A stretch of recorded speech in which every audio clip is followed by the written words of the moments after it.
Lejl impenjattiv għall-uffiċjali tal-Pulizija li issejħu darbtejn f'Paċeville fuq każijiet serji li kienu jinvolvu ġlied bejn numru ta' persuni, ġlied li sfortunatament qed ikunu frekwenti ferm f'din iż-żona ta' divertiment.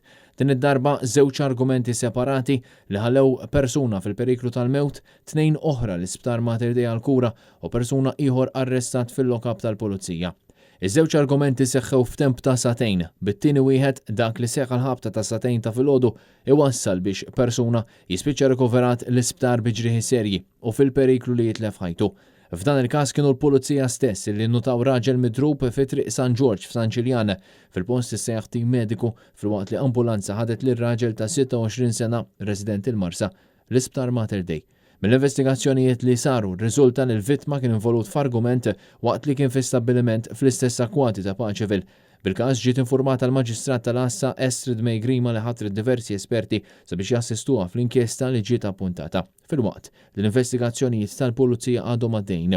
Intant madwar satejn qabel għal-ħabta ta' nofs il-lejl neqsin kwart, il-Pulizija ġiet informata li kien hemm bżonn l-assistenza tagħha fit-Triq Santo Wistin f'Paċeville stess.